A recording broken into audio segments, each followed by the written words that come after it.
Alan is a 30-year-old hardcore gamer who hasn't seen sunlight in weeks at this point, but who could blame him? He just finished playing a no-hit run on both Sekiro and Dark Souls at the same time.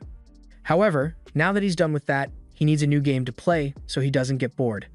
GTA 6 still isn't out yet, so he starts searching online for another game to play in the meantime, and that's when he comes across a game that never ends. Normally, you'd be concerned about the fact that a game just loaded onto his computer without permission, but he's too captivated to go back now. So he starts scrolling through the settings wheel to set the difficulty. He wants his gaming experience to be as traumatizing as possible, so he turns the difficulty all the way up to hell mode and picks the untested summoner class just to make it even more unpredictable. He then accepts all the terms and conditions without a second thought, but it turns out that there was a clause in there about transporting Alan to another world, so the next thing he knows, he's a newborn baby in the countryside. A year goes by like this, and being a baby isn't as bad as Alan thought it would be. He doesn't have to work or pay any bills, and he has good, loving parents taking care of him. His father's name is Rodin, and his mother is Theresia, and they seem like a lovely couple, but considering the fact that Alan set the game to hell mode, they're likely going to get the Wayne family treatment sooner or later. After Alan is put to bed for the night, he raises his arms and tries all the key phrases he knows in an attempt to open a status screen, because even though he's supposed to be a summoner, he has no idea how the whole summoning thing works. He decides to give it one last try before going to sleep, and this time, something really does appear. But it startles Alan so much that he screams, and his parents come running over to check on him as soon as they hear it, so he is forced to hide the book for now. After making sure Alan is okay, his parents leave his room, and as soon as they are gone, he pulls out his book again. He is so relieved that he finally gets to see his stats after a whole year of trying, and it's around what you would expect for a 1-year-old summoner. His summoning skills are all bottom tier, but the book says they will level up the more he uses them, so Alan decides to give it a try right now. From what he can tell, he's only allowed to summon H-ranked insects and beasts at his current level, but that seems ridiculously weak, so he isn't expecting much. Just then, the book flips to the message section, and Alan finds out that he received a letter from the god of creation of this world. The god basically apologizes for the delay in creating Alan's status book, but since the summoner class was still under development, it took him a whole year to sort through all the necessary paperwork for it. Alan doesn't really care about the apology, but if the god dev team had to rush to finish the summoner class, then there must be some bugs left in there for him to exploit, so he's eager to test it out. He wants to summon an insect first, but he soon realizes that he doesn't actually know how to activate his summoning ability. Normally, he would check the subreddit or watch a tutorial for these kinds of problems, but he doesn't have any internet here, so he's going to have to figure it out on his own. He thinks about it for a few minutes and eventually realizes that he needs to create an insect skill card first, so he gives it a try, and it works perfectly. Now he can finally summon his insect, but before he could do so, his mother comes to check on him again, so Alan is forced to pretend that he's asleep again. The next morning, once his parents are busy with their daily duties, Alan opens his grimoire and finally summons the grasshopper. The room fills with tons of bright lights, and at first, Alan is mesmerized by how pretty it looks, but then a giant grasshopper flies into his face and he freaks out. He eventually realizes that this is the grasshopper he summoned, so he tries to give it instructions. But it turns out that even though it's a summon, it still only has grasshopper intelligence, so it can't understand a word he's saying. On the bright side, Alan finds out that summoning the grasshopper gave him a boost to his agility and endurance stats, and he's really happy about that, but all his celebrating gets his mother's attention, and once she finds the giant grasshopper on the floor, she immediately squishes it. Over the next few days, Alan tinkers with the insect summoning ability, but he's tired of that now, so he decides to try out the beast summon next. He summons a mouse, and once again the book sends it flying straight at his face, but Alan was expecting it this time, so he's not as startled. The mouse comes with its own set of buffs, but it's still pretty dumb, so Alan can't really talk to it. That said, one of its abilities is called Scurry, and whenever Alan tells the mouse to use it, it does so without fail. That said, this mouse's ability is downright useless, so Alan figures he will need to level up his abilities in order to summon some of the more powerful creatures out there. His grimoire says he's allowed to stock up to 10 summoning cards at once, and fortunately, the buffs for each summon stack as well. So if he stacks 10 mouse summon cards, his attack and HP go up by 10. This already makes him stronger than any regular baby, but he's going to have to level up his skills if he wants to become truly overpowered. Normally, this wouldn't be hard to do, but remember how Alan selected Hell mode because he thought the difficulty would be fun? Well, leveling up now requires 100 times the normal amount of experience, so he's going to be stuck grinding for a long time. Just then, Rodden returns from a long day of hunting, and he's completely covered in blood, but it's okay because it's not his blood. He explains that he just hunted a great boar with the other men from the village, and Alan seems really interested, so Rodden asks him if he would like to come see it.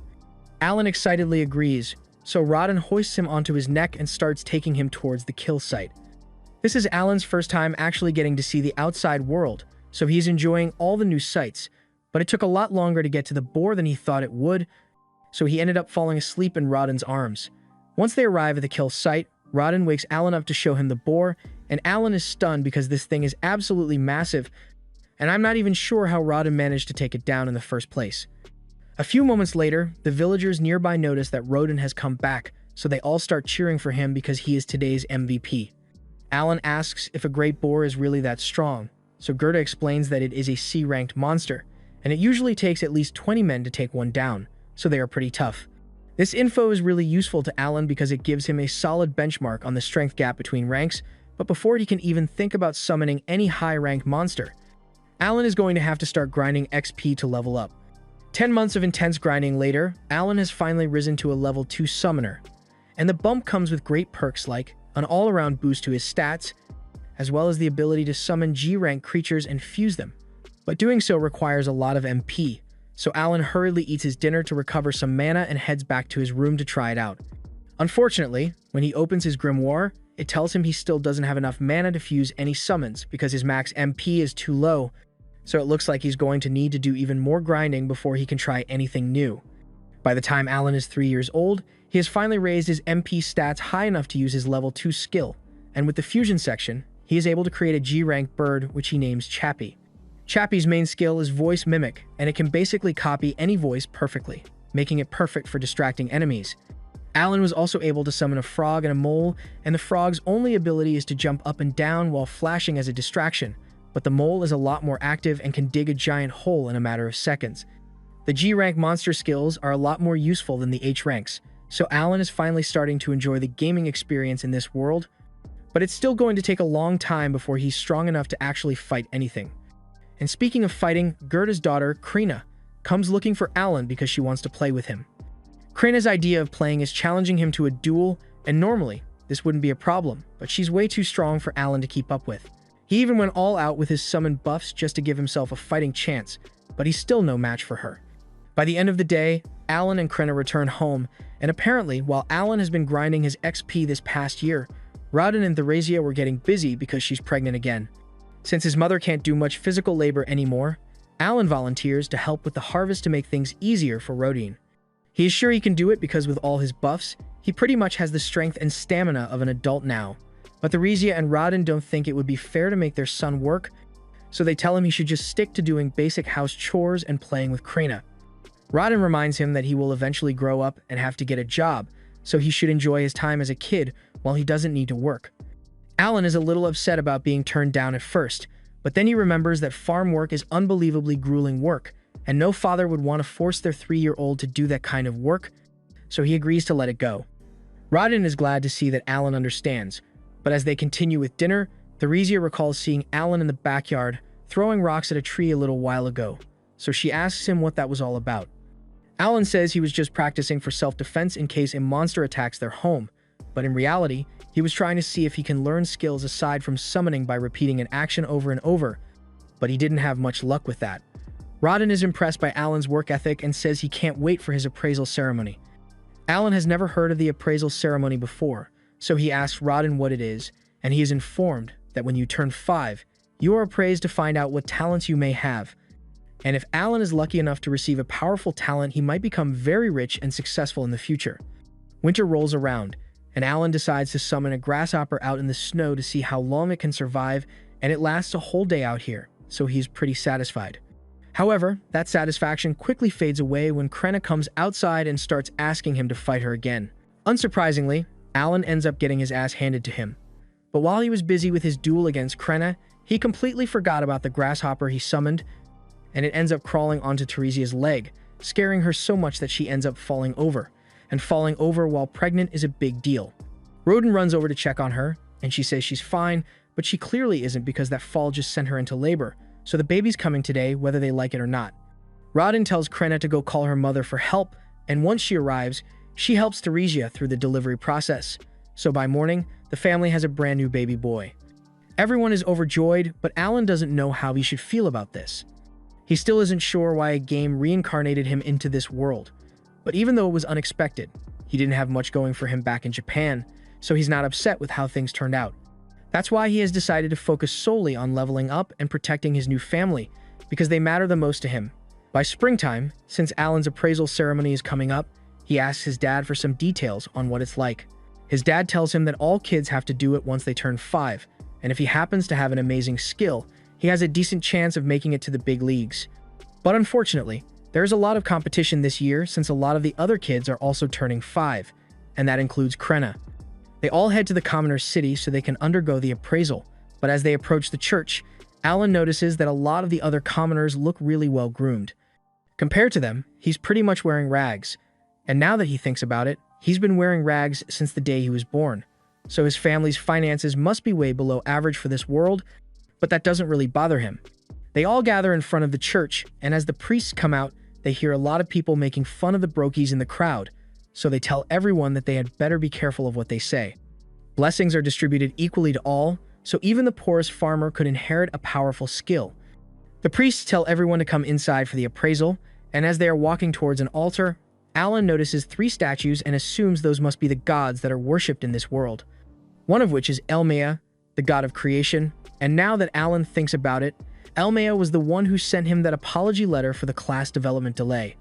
The first up for appraisal is Palomas, the son of the village chieftain, and he is instructed to place his hand on the crystal ball over there to display his stats. Palomas does as instructed, and on the stone wall, it is revealed that he possesses the merchant class, news that his father is really happy to hear.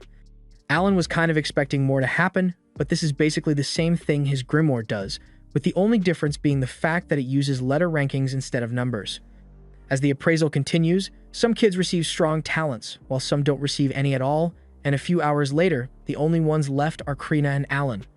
Krenna is up next, so she excitedly runs up to the ball and puts her hand over it, but it suddenly starts glowing with an intense blinding light.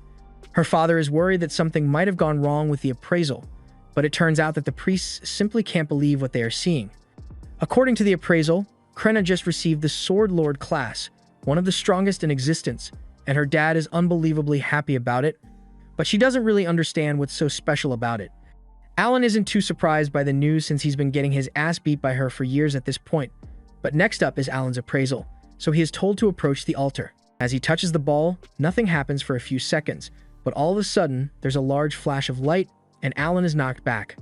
Rodin rushes over to check on him, and after making sure Alan is alright, he walks over to the priest and asks what Alan's talent is since he doesn't know how to read. He's expecting something really good since the crystal reacted strongly, but to his shock, the priest informs him that Alan is completely talentless. Alan can't believe what he's hearing because he knows for a fact that he does have a talent, but when he checks the board, he realizes that all his stats are E rank across the board, and he blames Elmea for doing a shitty job coding the summoner class. Just then, Rodin hugs Alan from behind to comfort him since he doesn't want Alan to feel bad about being talentless. They head home together, and everyone treats him normally despite the revelation that he is classless, and Alan appreciates how much his family cares for him, but he knows he isn't really talentless. He can still use his grimoire just fine, so he assumes his E-rank stats must be because he is playing on Hell mode. All the other kids were the same age as him, and relatively equal in strength, so their rank must be a reflection of how much they will grow in the future as they level up. So since Alan requires 100 times the regular amount of XP to level up, his stats are all stuck at E rank, even if his actual attributes are pretty strong. Most people would get frustrated by this kind of setback, but Alan isn't some filthy casual who enjoys playing games for actual fun. He lives for the soul-crushing grind, but he can't help but worry that there's something wrong with his summoner class because at the bottom of his appraisal, he saw a confusing error code pop up, so he's going to be sending a lot of complaints to the devs about it. The next morning, Alan goes out with his family to visit Krenna's family, but he notices that his dad has been acting a bit strange lately. Over at Krenna's house, they're all about to celebrate Krenna's appraisal as a Sword Lord, but Rodin still has a sour look on his face, and Jurda says he refuses to celebrate with him until he goes back to normal. At first, Alan wonders if Rodin is jealous of Krenna and her family, but he knows his dad isn't that petty, so there must be something else going on here. The two of them continue arguing for a second until Gerda reveals that Rodin mentioned severing ties between their families before they sat down together. Rodin defends his decision by reminding Gerda that Krenna is a sword lord now, and that means she practically has a guaranteed ticket out of this tiny serfdom. She might even become nobility if she's lucky. And if that happens, then being close to a poor family like Rodin's would only hold her back. Gerda yells that he doesn't care about any of that stuff, but Rodin keeps insisting that he's doing this for Gerda's own good, and the two resume their fight, but eventually, their wives pull them apart and get them to calm down. Alan is a bit surprised by how calm everyone was about this whole thing, so he asks Gerda's wife if it's normal for them to argue like this. She explains that this kind of thing used to happen all the time, but they always made up afterwards. All four of them are actually childhood friends who grew up in the same village, and around 10 years ago, when talks of making a new settlement started, they all decided to join the effort and work together to build their houses. Gerda and Rodin bonded a lot over that back then. Recalling the good times makes them realize how silly their fight was. A little while later, news arrives that the Knight's Order has shown an interest in Krenna, and they are coming to see her. Alan assumes the news of Krenna becoming a sword lord must be spreading really quickly. But while it's good that she has earned some recognition from the Knight's Order, Gerda is still a little concerned because she is too young to become a knight yet. Just then, one of the kids who got a good talent at the appraisal ceremony confronts Alan and tells him that as a talentless loser, he has no place here.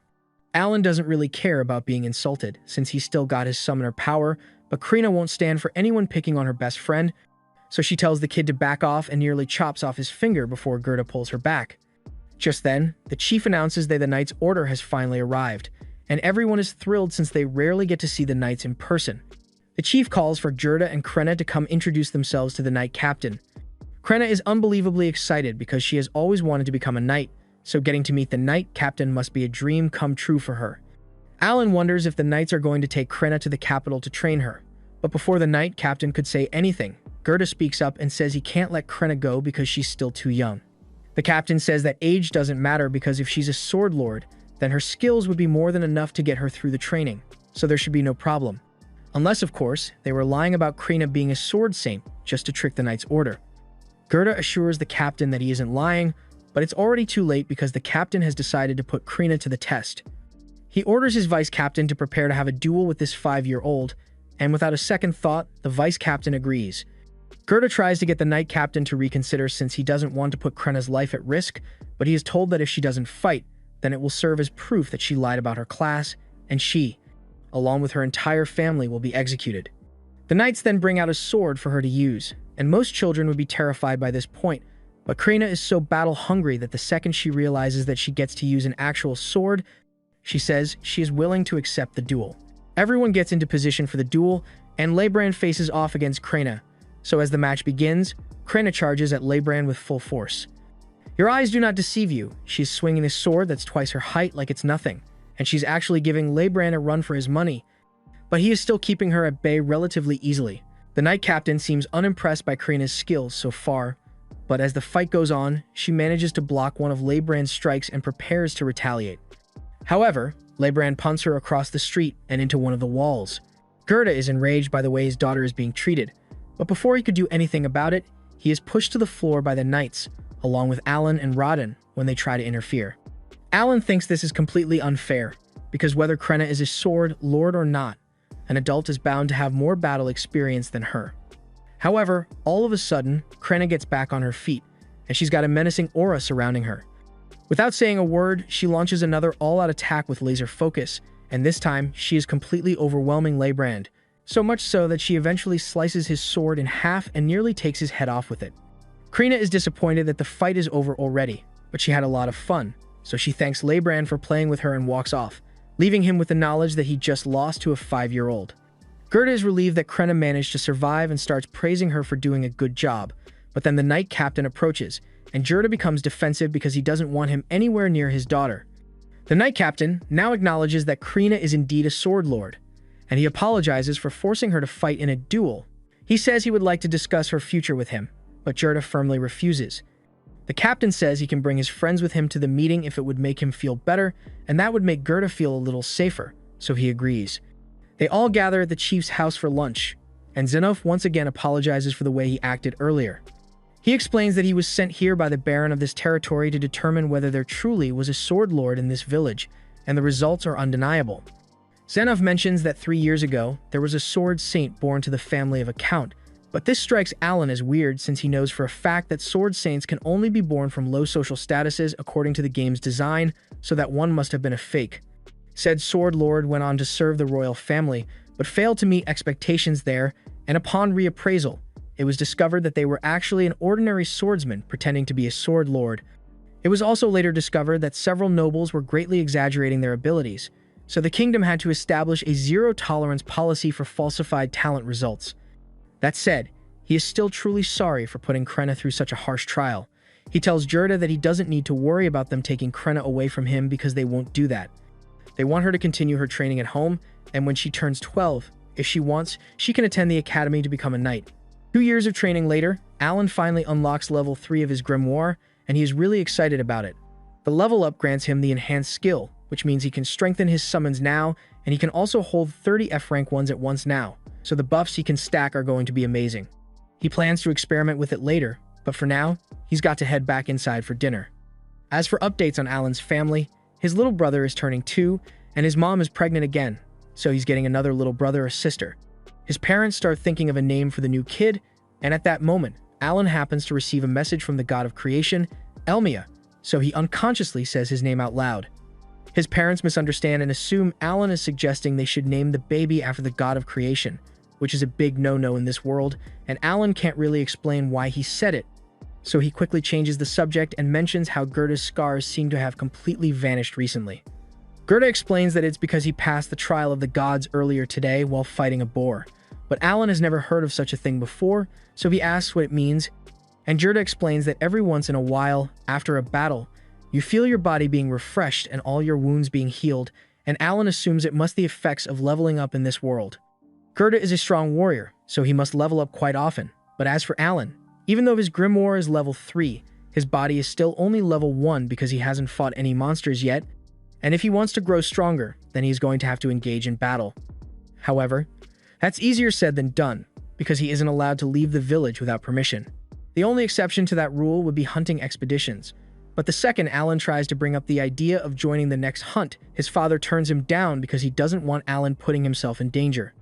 That night, once everyone else is asleep, Alan opens his grimoire to read the message he got from Elmia, and he already has a good idea of what it's about since he left a strongly worded complaint after the appraisal ceremony. Long story short, Elmia apologizes for the technical bug that made Alan appear talentless during the appraisal, but it has been fixed now, so the next time he gets appraised, his summoner class will show up. It also explains that all of Alan's ranks show up as E rank because of his Hell mode difficulty, but in reality, he is a lot stronger than E rank, so a separate stat section has been added for him. Alan takes a look at his new stat sheet, and it's a lot better than he thought it would be. He's got a bunch of S and A rank stats, which is about the same as what Krenna got, so he is satisfied with the results of all his efforts. Now that he's done with that, he decides to begin experimenting with his new abilities, and the first thing he wants to try is the enhanced skill, so he summons a grasshopper card and uses the skill. The effects of the skill boost the stats of the grasshopper directly, but it doesn't affect the buffs granted to Alan by extension. He decides to summon the grasshopper to see what a boosted summon looks like in person, and as it appears, it glows for a few seconds to indicate that it has been boosted. Aside from that, not much else is different, but before Alan could test out anything else, his mother suddenly comes in to check on him, and as soon as she spots the grasshopper, she freaks out and squishes it. The next morning, Gerda gets ready to go hunting, and while he's gone, Alan heads to the backyard to do a little more testing with his grimoire. He has attempted a bunch of different combinations in an attempt to unlock a new summon, but so far, nothing seems to be working, and he's done with his last pair of viable cards. Fortunately, this time, the fusion is successful, and he receives a new card, but he's not sure it's going to be useful, since its description says grass. On the bright side, it looks like the grass summon grants him an MP buff, so he can use it to increase the number of summons he can perform throughout the day. He then summons the grass card to find out what it's like, and an apple creature pops out, which leaves him even more confused than he was before. The apple doesn't have any combat skills, but it does possess a skill called Aroma, so Alan asks it to demonstrate, and it suddenly sinks into the ground before sprouting a stem.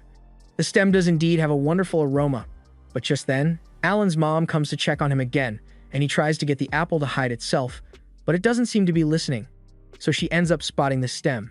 Fortunately, she thinks it's just a regular stem, so she doesn't suspect anything, but Alan is still going to need to run a bunch of tests on this thing to figure out how it works. Later on in the day, Alan is training with Krena as usually, and even with the extra buffs from his level up, he is still no match for her strength. But Krena does notice that Alan has gotten a lot tougher. He is surprised to hear that, so he takes a look at his stats and realizes that his sword mastery stat is already at level 3 thanks to all the training he does with Krena, and he is really happy that his skill is improving. Now that he thinks about it, he also recently got a dog summon that has a bite attack, and he would love to try it out, but he doesn't think it would be fair to use it on Krena. After that, Alan spends the rest of the day throwing rocks at the tree in the backyard in hopes of awakening a new skill or something. But it hasn't been going well so far, so he's starting to feel like this is a huge waste of time. He also hasn't had a chance to do any other training since he has to look after his brother most of the time. Mash tells Alan that he's bored of throwing rocks at the tree, so Alan apologizes and says they can do something else after he gets a few more reps in. While Alan is preparing for his final tosses, Mash suddenly notices a bunch of saplings growing next to the house, and he is amazed since he doesn't recall seeing them there yesterday. Those saplings are the result of Alan activating a ton of apple summons at once for the MP buff, and thanks to the buff, he is able to fully restore his MP in 5 hours instead of the usual 6, so he can use over 15% more mana per day now. By nightfall, everyone gathers for dinner as usual, but Gerda isn't back from his hunt yet, which is really odd. Especially since they didn't intend to go deep into the forest today. Teresia is obviously worried, but she's trying to stay optimistic about the situation. However, all optimism goes out with Window, and on CD, she hears the sounds of the panicked hunters carrying Rodden's body back home. Rodden was apparently injured during the hunt today, and just by looking at him, it's clear that he's lucky to be alive. He got hit by one of the boar's fangs in the gut, and while the other hunters managed to cauterize the wound to keep him alive, he's still on the verge of death. The only reason he even managed to last this long was thanks to the healing herb they gave him on the way here. Teresia is surprised to hear this since healing herb is really expensive, and she doesn't understand how they managed to get their hands on some. So Gerda explains that when the Knight Captain apologized for the way he treated them, part of the apology was a bag of gold coins, which is what they used to buy the herbs, but it wasn't enough to completely heal Rodden. The other hunters all start yelling about how this whole thing is those commoners' fault, but all the noise wakes Mash up and makes him start crying. So Alan takes him back to bed, and the rest of the hunters decide to leave, to give the family some peace and quiet for now. Once everyone has calmed down, Alan asks about what happened and if a commoner is really to blame for it all. Gerda explains that a few days ago, he and Rodden were summoned by the village chief and told that they should allow the commoners to join them on their next hunt. Boar meat is a valuable commodity, and while most of it has to go to the Baron, the rest is split amongst the people involved in the hunt. They sometimes trade it for other goods, but aside from that, it's difficult to get any decent boat meat unless you hunt for it yourself. Despite this, no commoners have ever volunteered to be part of the hunts, and it's because it's an extremely dangerous task. There are casualties every year, and even more injuries, so for commoners usually avoid getting involved. But since Rodden recently became famous as a legendary hunter, many commoners got the impression that as long as Rodden was around, they could just let him handle dealing with the boar while they reaped the benefits afterwards, so they asked the chief to include them in the hunts. Rodden and Gerda were against the idea, but they couldn't refuse an order from the chief, so they were forced to let the commoners join, and it went just as bad as they thought it would. During training sessions, all the commoners were slacking off, and when the time finally came for the hunt, the moment they actually came face to face with a boar, they all got scared and dropped their weapons as they ran away. This completely broke up the hunting party's formation, but as if that wasn't bad enough on its own, one of the commoners fell over while the boar was chasing him, so Rodden instinctively stepped in to protect him, but he got skewered in the stomach as a result. The others eventually managed to slay the boar, so Gerda says he will bring the share of meat meant for Rodden by tomorrow, but there's not much else he can do to help. And Alan feels like a total loser because up till now, he had been focusing on only leveling himself up instead of actually helping his family. By the next morning, Rodden regains consciousness, and everyone is happy that he is alive, but Alan is still deep in thought. He had been treating this world like a game this entire time, but to the people that live here, this isn't a game. It's their reality, and they have to struggle to survive, so the least he could do is use his power to help them. A little while later, Gerda returns with Rodden's share of the meat as promised, and he is relieved to see that Rodden is awake, but he's still in terrible shape, so he's probably not going to be able to hunt anymore to prepare for winter. Gerda offers to share his stockpile with Rodden and his family to help, and Rodden appreciates it, but all of a sudden, Alan speaks up and tells everyone that he wants to take over for Rodden. They can all tell that he's serious about it, so there are no objections, and later that morning, he gets to work by fetching some water from the well.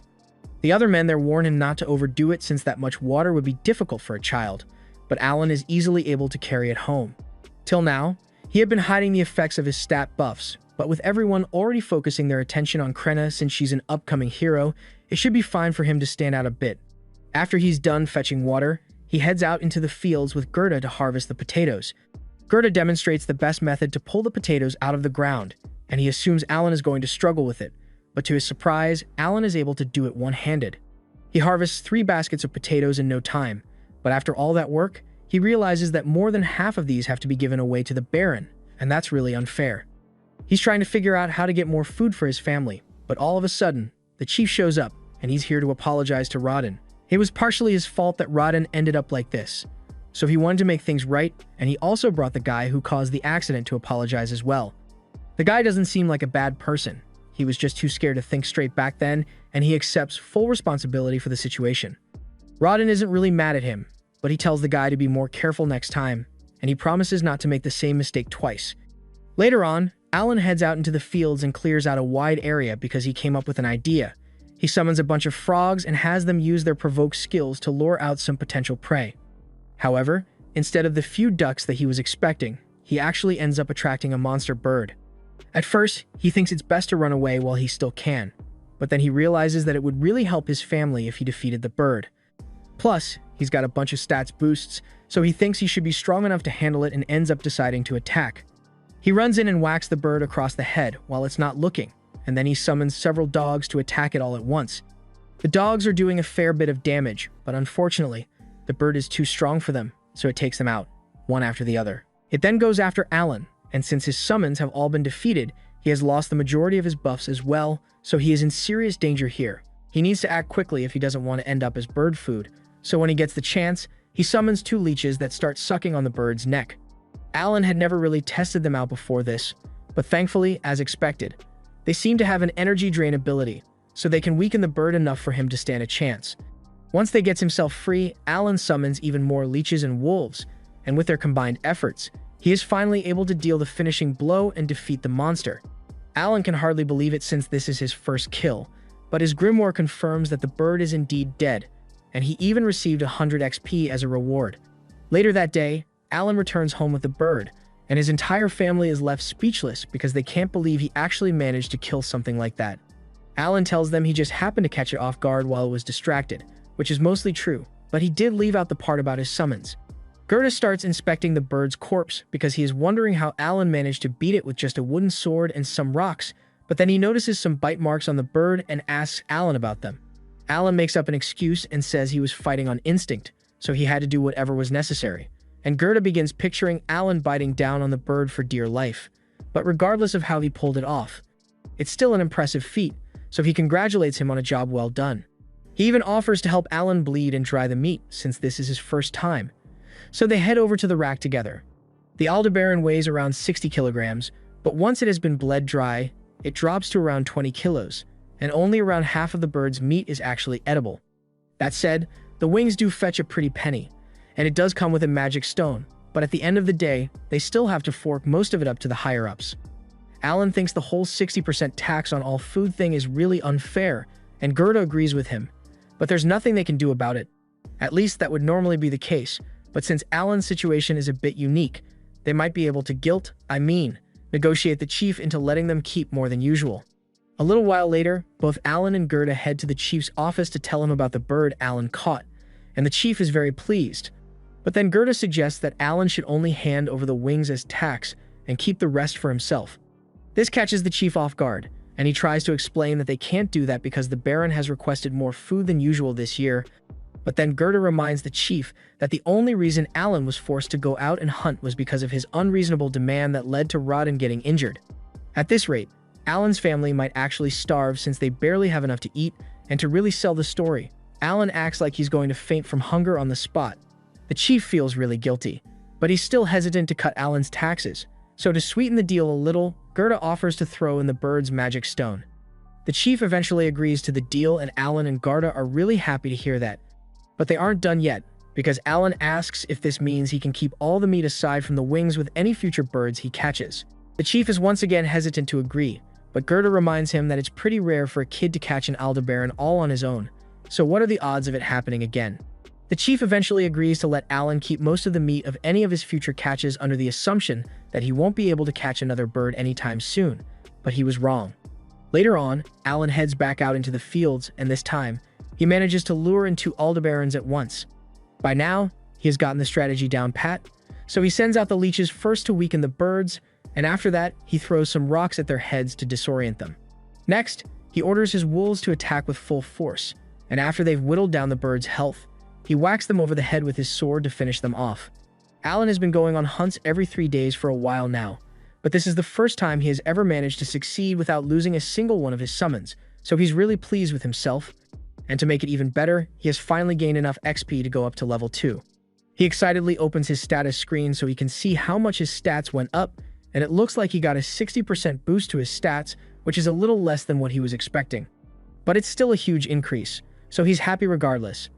It took him 6 years to go up 1 level, but now that it has finally happened, he thinks it's about time that he lets his family know the truth about him.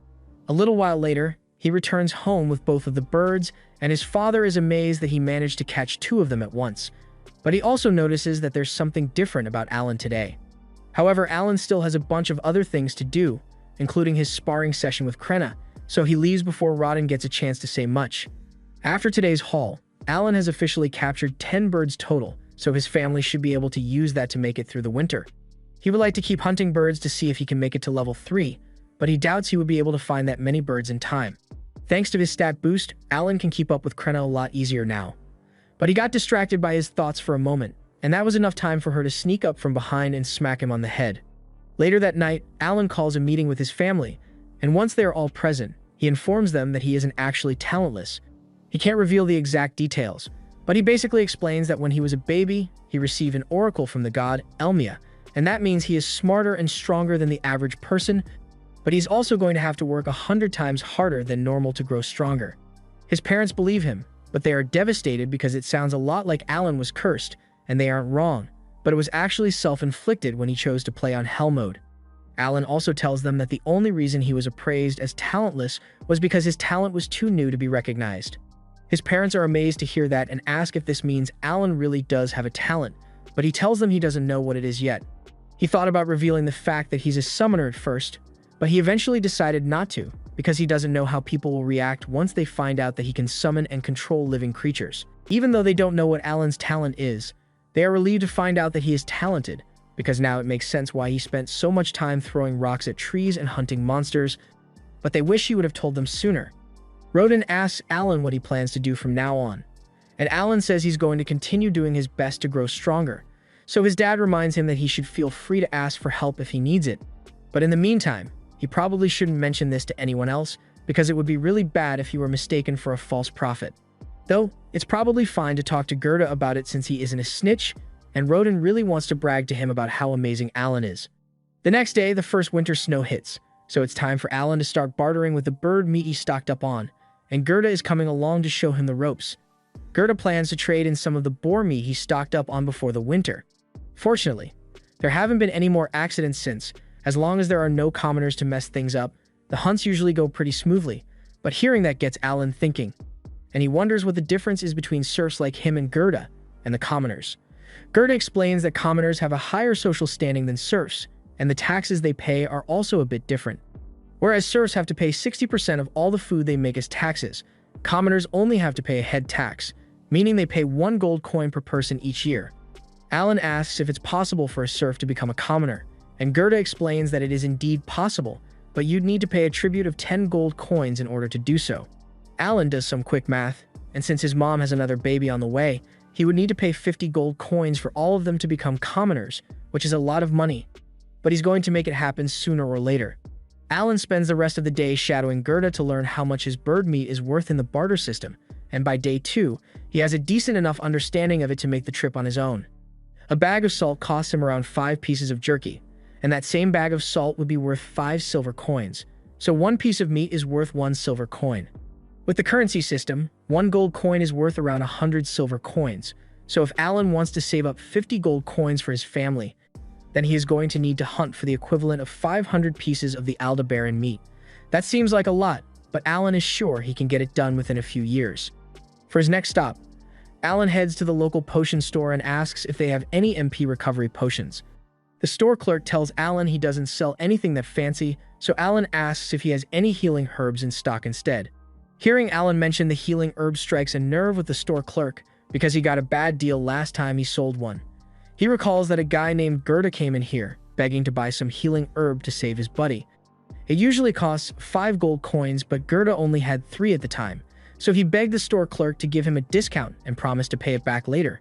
Gerda seems so desperate that the clerk decided to help him out, and to his credit, he did come back to pay the balance later. But the clerk was really worried that he might have gotten scammed at the time. Alan knows that his father wouldn't have survived if the clerk hadn't agreed to give Gerda a discount that day. So he thanks him for his kindness and offers him a piece of bird meat as a gift. Later on, Alan is walking through the streets when he spots a weapons shop, and he is surprised that a single weapon can cost as much as 50 gold on its own. But while he's minding his own business, all of a sudden, Dagora comes out of nowhere and picks a fight with him. He tries to assert dominance and convince Alan to become his minion, but Alan isn't going to let that kind of disrespect slide, so he sets his baggage down and pulls out his wooden sword before pointing it at Dagora. Now, he could beat Dogora's ass right now and be done with it, but he wants this to be a fair ass whooping, so he tells Dagora to go get himself a weapon. Dagora accepts the challenge and runs off to get his club, and he thinks he's got the upper hand, but Alan is a lot more skilled when it comes to combat thanks to his training with Krina, so he easily mops the floor with Dagora. Long story short, by spring, Dagora starts coming over to Alan's house so Alan can train him, but he's still a long way off from being able to compete. Mash has also begun training with Krina, but she's taking it a lot easier on him than she would with Alan since he's still new to combat. While Alan is watching the two of them, Dagora tries to sneak attack him, but Alan's reflexes are too quick for that, so he ends up falling over and hurting his knee in the process. That night, Rodden and Gerda return, and they've got some bad news because they were just in a meeting with the village chief, and he says the Baron wants them to deliver 15 boars instead of the usual 10 this year. He is also demanding that they allow the commoners to hunt with them again this year, but after what happened last time, Rodden and Gerda were wholeheartedly against it. Even so, they can't go against a direct order from the Baron, so they have no choice but to let it happen and hope for the best. Just then, Alan speaks up and tells everyone he has a plan. The reason having commoners join the hunt is a problem is because they are pretty much useless, but he has countless hours of experience in every MMO imaginable, and he is confident he can make even the most hopeless newbie useful to the team, so he asks to be put in charge of training the commoners before the hunts. When the time for the next hunt finally arrives, Rodden takes Alan to meet with the other hunters and tells them that he would like to use one of Alan's hunting strategies for today, but he makes it clear that Alan is just here to watch for the day, so he won't be doing any fighting. Alan already agreed to this arrangement, but he is a little disappointed that his dad won't let him fight since he was looking forward to leveling up, but Rodden wouldn't budge on it, so he might as well just take what he can get. The most important thing for this trip is that they train the newbies enough so they can handle themselves, because he wouldn't want a repeat of what happened last time. Speaking of last time, the guy that was responsible for getting Rodden hurt comes up to him to apologize again, and he tells Rodden that if anything bad happens today, he doesn't need to put himself at risk just to protect him. Rodden tells the kid that all he needs to do is focus on fulfilling his role, and if he can do that, then hopefully nothing will go wrong. With that, the hunt team heads out into the forest to search for their prey, and this is technically the first time Alan has been allowed to leave the village walls to go into the forest, so he is really excited. Once they make it out into the forest, Gerda reminds everyone of the plan and tells them to get into their positions. A few of the newbies act as bait to lure out a boar, and once the boar comes running out of the brush, it is intercepted by Gerda and his squad. After they've successfully stopped the boar, Rodden and the others come running in from the sides and stab it over and over.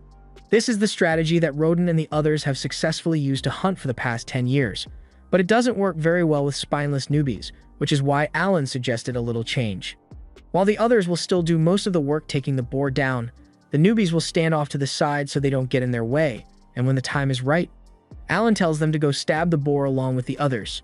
With the way experience works in this world, they just need to deal a little damage to the boar to receive XP from it, so this should help them level up. The boys do as Alan instructed, and sure enough, as the boar is defeated, they feel a sudden surge of power flow through their bodies, meaning they must have passed the trial of the gods, or in other words, They just leveled up. Alan is really glad that his plan worked as intended, but unfortunately, he didn't get to enjoy any of that free XP since he didn't land any hits on the boar. The next day, Alan is over by the well with a few of the older guys when he hears that one of them has been focusing on butchering meat instead of hunting, since his wife is pregnant and he wants to play it safe. And since that's the case, Alan asks him for a little favor. He leads the man back to his house and shows him the set of Aldebarans that he recently captured. The man is amazed that such a little kid was able to catch so many birds, but Alan explains that he has a bit of a problem.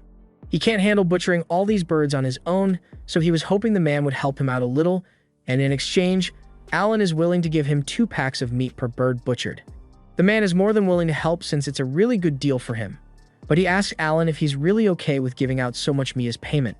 Alan assures him that it's fine, and the reason he's okay with it is because these birds aren't part of his family's food reserves. Alan caught these birds specifically so he could sell them to earn the 50 gold coins he needs to raise his family's status.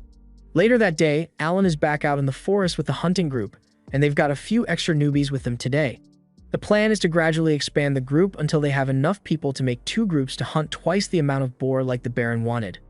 But Alan is still a little curious about why the Baron is so interested in increasing the amount of boar captured since it's not like there's a food shortage or anything. Just then, a boar comes charging out of the forest, so all the hunters prepare themselves, and just like last time, after the boar has been brought under control, the newbies are called over to join in for the finishing blow.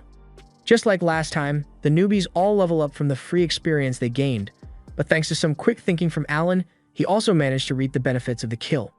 All he had to do was send out one of his grasshoppers and let it be squished by the boar to technically make himself a participant of the battle, and it worked out just as he hoped it would since he managed to make it to level 3, but he does feel a little guilty for sacrificing one of his summons like that. 3 months later, Alan and the others are invited to go to the chief's mansion to celebrate the start of a new year, and now that the party is over, he and Krina are walking back home. Krina is really happy since they got a lot of free candy, but Alan assumes that was just a reward for meeting the 15 boar quota.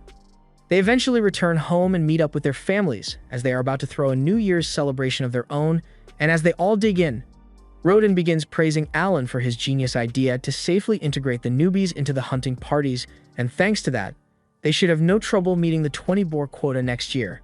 As they continue to talk, Gerda happens to notice a bottle behind Alan, so he asks what it is, and Alan explains that he received a bottle of liquor from the chief as a gift earlier.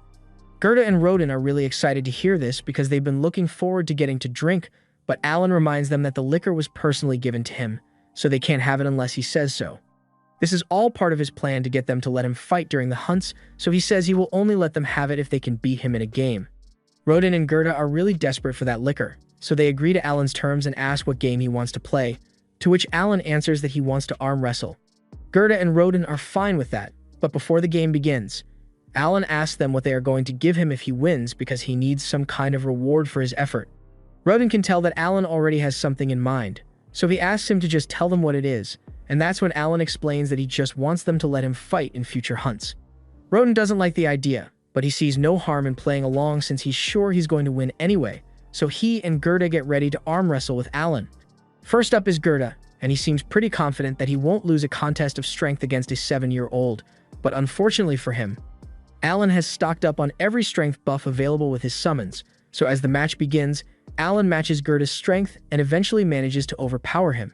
Gerda can't believe he lost, but Rodin kind of expected as much considering all the amazing things Alan has been doing lately, but he is still confident that Alan won't be able to beat him like he did with Gerda, so after a short break, Rodin locks arms with Alan. Just like with Gerda, Alan matches Rodin's strength at first, but this time, Alan actually ends up getting overpowered and losing. He assumes Gerda must have strength somewhere around D rank, which means Rodin's must be around C rank, so it makes sense he couldn't win. As promised, he hands over the liquor, but he swears he will get strong enough to beat Rodin someday. Later that year, Alan finally manages to level up his summoning skills again, and now he's got access to a bunch of E-rank summons. He's still going to need to do some experimenting to figure out what kind of summons he's got now, but he has more than enough MP to spare for a few tests. The level of buffs provided by E-rank summons is bound to be stronger than that of the F-rank ones, so Alan is certain he would be able to beat Rodin in arm wrestling now. But before he could run off to go challenge his dad, he notices an extra feature in his grimoire, and it says, Storage. Alan taps the icon and his grimoire opens to a page with a black square on it, so he assumes this must be the storage skill in question. He decides to test it out by throwing a rock inside to see how deep it is, but after the rock goes in, he doesn't hear it hit the bottom. He reaches his hand in to see if he can feel the inside of the storage space, and as he does so, he gets a mental image of the rock he threw in earlier. He decides to try throwing even more things inside, and basically, as long as it can fit through the opening in the book, there is no limit to how much the space can store. But this seems a little too broken to be a random skill he unlocked, so he has a lot of questions. After all, something like infinite storage is a top-tier skill, so he really doubts the devs would go handing it out without a reason. Most of the time, whenever you receive a useful-looking item or skill, it is usually because you're going to need to use it in the near future. So Alan needs to figure out what the intended use is supposed to be. That aside, he also wants to try out his new E-rank summons, so he tries calling one out, but nothing happens. Alan is surprised that it didn't work since he's sure he has enough MP for the summon, but that's when the system informs him that he will need E-rank magic stones in order to summon an E-rank monster. He had no idea he would need magic stones for this, but as luck would have it, he just so happens to have a stash of magic stones he got from killing a few rabbit monsters around the village, so after retrieving them, he heads outside and tries to summon the E-rank insect again, but it still doesn't work. This is when he recalls the storage space and decides to try throwing the magic stones in there to activate the summon, and that seems to do the trick. So Alan is able to summon a beautiful butterfly, although it's a lot bigger than he thought it would be. Just then, Alan's mother comes over to check on him, and considering how squeamish she gets around bugs, Alan doesn't want to risk finding out what will happen if she spots a giant butterfly, so he hides behind his back while making up an excuse to keep her from getting suspicious. He then decides to head out into the fields to try out his next summon, and it's a good thing he did because the summon turned out to be a saber-toothed tiger, and it's really scary in person. He then tries to fuse the butterfly and the tiger to see what he will get, but nothing really happens. He then tries throwing a few more magic stones into storage, and that seemed to do the trick, but he's going to need a lot more magic stones if he wants to try more summons. Later that night, while having dinner, he asks his dad if there are any more rabbit monsters in the village, but Rodden tells him all the rabbits are gone. They dug a ditch around the village a few years back to get rid of most of them since they are pretty dangerous to have around kids, but if all the rabbits are really gone, then Alan is going to need to find another way to gather magic stones. The next day, during training, he decides to ask Palomas about magic stones, and he is informed that they are mostly used to power magic items, but the E-rank ones are seen as practically useless, so it's pretty common to just find them scattered across the ground.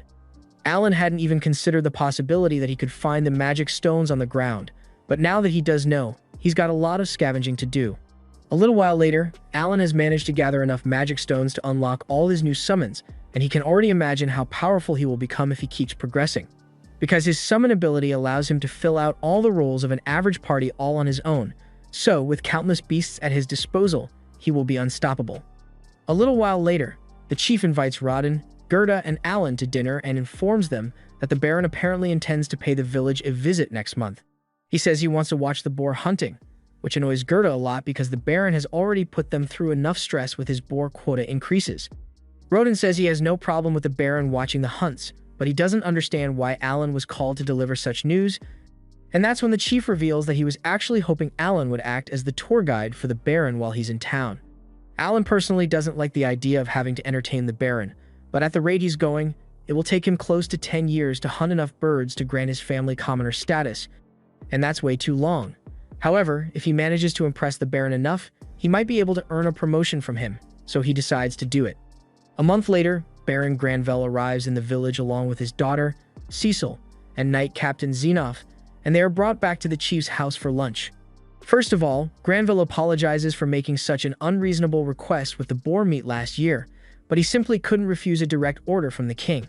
The chief is shocked to hear that the boar quota increase came from the king himself, but Granville clarifies that the real culprit behind it was Viscount Carnal, because he intentionally called attention to the boar meat in front of the king to goad him into making the order.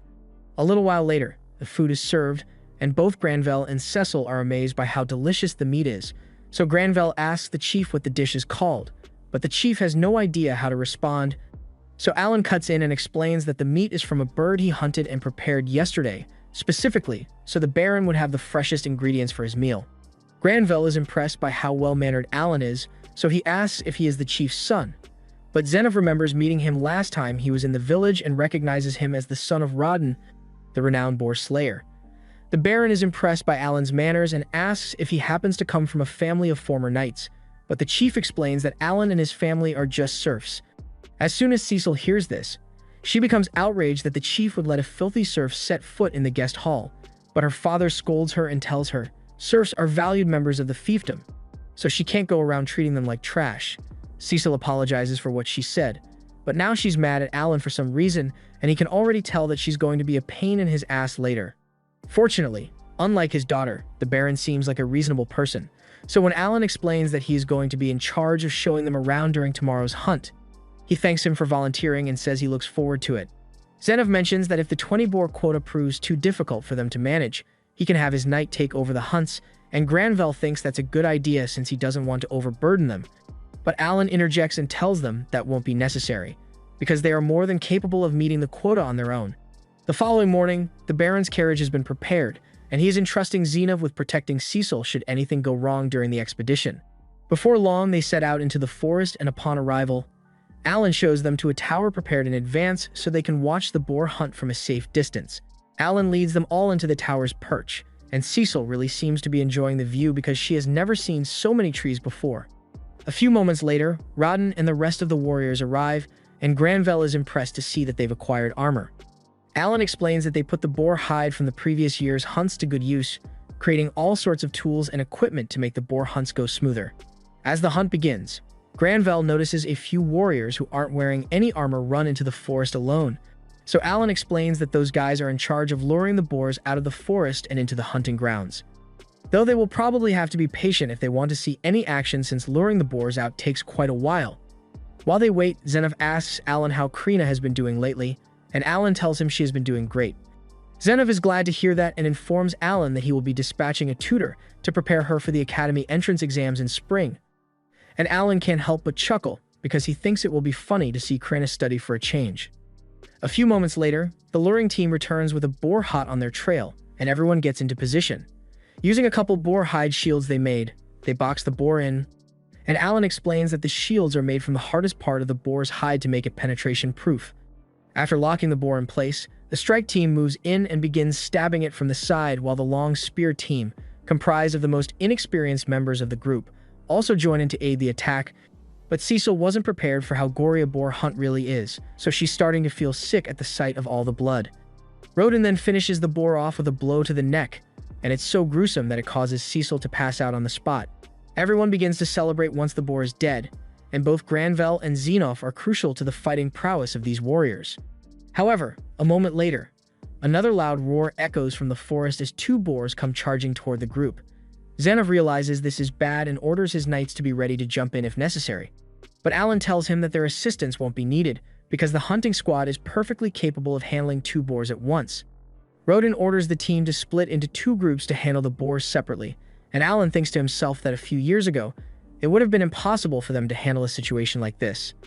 The main reason is because they always had to give away 60% of their hunt as taxes, so instead of making any equipment with the materials gotten from the boars, they were forced to trade everything away to get by. However, with efficient hunting strategy, they've managed to gain more leeway when it comes to their allocation of materials, and with the improved equipment, they are more than capable of handling two at once. Within a few minutes, the remaining boars are dealt with, and Cecil regains consciousness just in time to see the blood geyser from one of the boars, which promptly knocks her out again. Granvelle is impressed that they managed to take down 3 boars in just one day because that means they only have to hunt 17 more to fill the quota. But Alan corrects him and explains that they only actually need 10 more, because before Granvelle decided to pay them a visit, they had already captured 7 other boars. The Baron is glad to hear that because it means the quota won't be as much of a burden on the village as he had thought, and while the Baron is in a good mood, Alan tells him he has a few requests to make. He says he would like permission to create a few more shields out of the boar hide to help with future hunts, and the Baron has no objections to that. But Alan's second request is to ask for permission to trade for liquor outside the village. Once again, the Baron isn't necessarily opposed to the idea, but he wonders why Alan is asking for liquor specifically.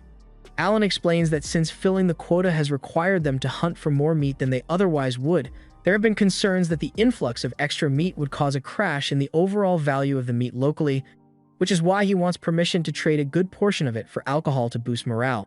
Granvelle sees no reason to object, So he agrees to the requests and tells Alan that he has done a wonderful job as a guide today. As they are preparing to leave for the day, Cecil, who had been quiet for most of the hunt, yells at Alan and tells him not to get full of himself just because her father praised him a little. But as she says this, she nearly falls off her horse, which completely ruins the intimidating act she was trying to put on. A little while later, Alan, Rodden, and Gerda are all called over to Granville's mansion, and Granville tells them that he was so impressed with their performance the other day that he wants to give them a reward. Alan is excited because he can already tell what's coming, and a few moments later, Granville declares that Rodden and Gerda, along with all their families, will be granted commoner status. Rodden and Gerda can't believe it since they never expected something like this to happen, and Alan is overjoyed because now he gets to keep all that money he was saving, and he's allowed to leave the village without permission now, so the first thing he plans to do is head to the White Dragon Mountains when he gets the chance. Granville also adds that anyone who has participated in the hunts over the past 10 years will receive the same promotion, so he asks Rodden and Gerda to provide a list of everyone who qualifies. After everything Granville has seen, he knows there should be no problems with fulfilling the quota requirements, so he says he can return to the capital and rest easy. However, his butler reminds him that there's actually one more thing he needs to do. It nearly skipped Granville's mind, but the king apparently wants to use Krena village as an example to the other villages in the kingdom since they have been doing so well lately. So he asks Rodden to tell him the backstory of how the hunts began. Rodden looks a bit uncomfortable after hearing this, so Gerda explains to Granville that the village's backstory is a bit of a sensitive subject for Rodden, so he offers to recount the details in Rodden's place. Gerda explains that around 13 years ago, 100 serfs moved onto the land as part of the king's reclamation decree, and they worked hard for 3 months to make the place livable. But just when things were finally starting to go their way, they were attacked by a giant boar, which destroyed all the food they had stored up for winter. There was no way they would survive till the next year if they didn't do something, so Rodden suggested that they should try hunting the boar for meat, and everyone agreed with him. They didn't have any weapons or equipment at the time. They attacked the boar with nothing but shovels and hoes, and miraculously, they were eventually able to defeat it. Granville is impressed by the story, but he doesn't understand why Rodden is so sensitive about it since it sounds like his initiative is what led to the boar hunts that made the village prosper. However, Gerda informs him that during that hunt, one of Rodden's close friends ended up dying, and Rodden has blamed himself for it ever since. Granville understands how Rodden must feel, and to make up for bringing up such a painful memory, he tells Rodden he is allowed to make any request he wants. Alan thinks this is great and tells Rodden he can ask for some high-quality liquor, but instead, Rodden asks the Baron to allow Alan to work on his estate, even if only as a simple hallboy. Alan internally freaks out after hearing this, because if he gets employed at the Baron's estate, he will have even less freedom than he already does, so he is hoping the Baron refuses Rodden's request. But to his dismay, Granville actually says Alan is too good to be a mere hallboy, so he will employ him as a fully fledged servant of the estate. Cecil is outraged by this since she can't believe a filthy serf is going to be allowed into the mansion, but her butler reminds her that Alan isn't a serf anymore because he was just promoted to a commoner. Alan really wants to find a way to back out of this, but Finn's Rodden seems really happy about the whole thing, so he would feel bad if he ruined it by turning down the offer now. The next day, Alan gets dressed for his first day as a servant at the Baron's estate, and though his family is happy for him, they are also really sad to see him go. Krena is especially upset about not getting to see Alan again, so Alan suggests they should spar one more time before he leaves, and that seems to cheer her up. As their battle begins, everyone watches expecting Krena to dominate Alan as usual, but this time, Alan dumped all his stat boosts into agility, and it made him quick enough to keep up with and even outpace Krena despite her being a sword lord. Eventually, Alan wins the duel by holding his sword to Krena's neck, and she's in shock because this is the first time she has ever lost, but Alan says they can just call this a draw, and they'll have a rematch in the future to decide the real winner. The time soon comes for Alan to leave, so everyone starts saying their goodbyes, and even Dagora shows up to give Alan a knife as a present before he leaves the village. After that, Alan's parents both walk Alan to the village gate, and along the way, Rodden tells Alan that being a servant is only the first step for him, and if he works hard, he will definitely move up in life. They eventually arrive at the gate where the chief has already prepared a carriage to take Alan, Cecil, and the Baron back to the city.